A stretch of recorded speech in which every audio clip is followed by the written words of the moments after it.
شیر اور خرگوش۔ ایک گھنے جنگل میں ایک شیر رہا کرتا تھا۔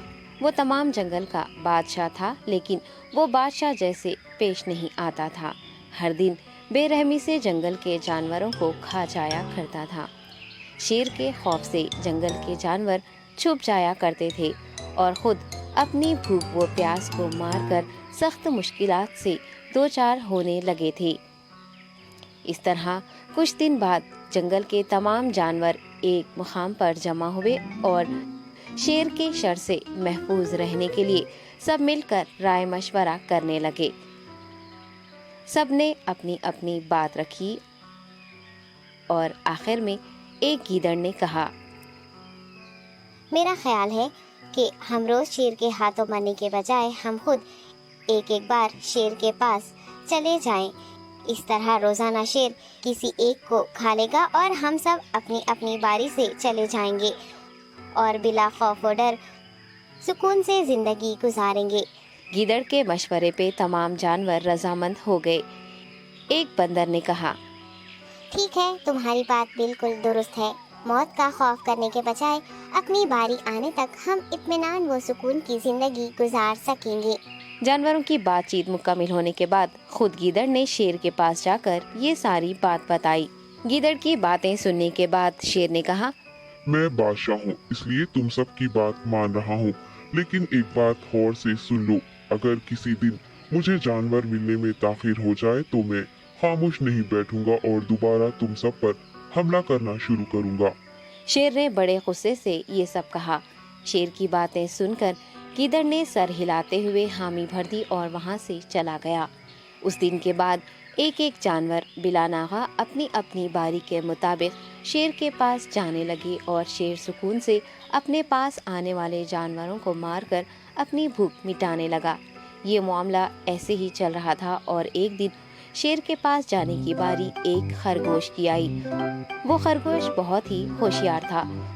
اسے شیر کے پاس جانا منظور نہیں تھا اور اس نے اپنے ساتھی جانوروں کو بے رحمی سے مارنے والے شیر کو سبق سکھانے کی ٹھان لی اور ایک اچھی تدبیر نکال کر آہستہ آہستہ شیر کی گفا کے پاس پہنچ گیا۔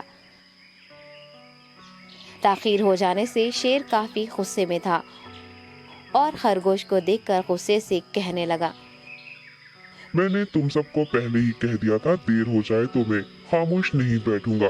تم نے وعدہ خلافی کی ہے، اس لیے میں جنگل جا کر من چاہے جانور کا شکار کر کھا جاؤں گا۔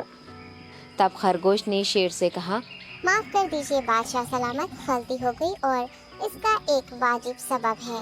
اطمینان رکھیے، میں بیان کرتا ہوں، آپ سنیے اور اس کے بعد آپ آرام سے مجھے مار کر کھا لیں۔ شیر نے پھر غصے سے کہا، وہ کیا بات ہے، جلدی بتاؤ۔ خرگوش نے کہا، بادشاہ سلامت، میں آپ کے پاس آ رہا تھا اور راستے میں مجھے ایک شیر مل گیا اور مجھے مارنے کے لیے آگے بڑھنے لگا۔ میں نے آپ کی بہادری کی بات اس شیر کے سامنے رکھی، لیکن وہ شیر آپ کے بارے میں بہت برا بھلا کہنے لگا۔ یہ سن کر میں نے غصے سے کہا، تم ہمارے جنگل کے نہیں ہو، ہمارے بادشاہ کے بارے میں ایسی باتیں مت کہو۔ یہ سن کر وہ شیر مجھ پر حملہ کرنے کے لیے تیار ہو گیا۔ یہ دیکھ کر میں نے کہا، تم مجھے مارو گے تو ہمارے بادشاہ تمہیں ہرگز نہیں بخشیں گے۔ تب اس شیر نے کہا، تمہارا بادشاہ میرا کیا کر لے گا؟ میں نے کئی ہاتھیوں کو اپنے پنجے سے مار گرایا ہے۔ تمہارا بادشاہ ہو یا کوئی اور ہو، میرے ہاتھوں بچ نہیں سکتا اور میرے سامنے کوئی ٹک نہیں سکتا۔ میں اسے ختم کروں گا۔ یہ سب بدتمیزی کرنے لگا۔ میں نے اس شیر سے کہا، تم ہمارے بادشاہ سے آ کر بات کرو۔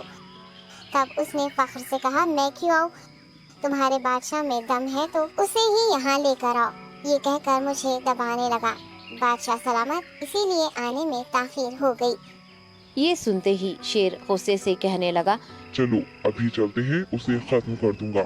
یہ سننے کے بعد خرگوش نے شیر کو جنگل کے درمیان موجود ایک کنویں کے پاس لے گیا۔ خرگوش نے کہا، بادشاہ، اس کے اندر دیکھیے، وہ وہاں آپ کا بے صبری سے انتظار کر رہا ہے، آپ اسے اچھا سبق سکھائیے۔ شیر غصے سے فوراً کنویں میں جھانکنے لگا اور زور سے دہاڑنے لگا۔ تب دوسری جانب سے بھی دوسرا شیر دہاڑتا ہوا محسوس ہونے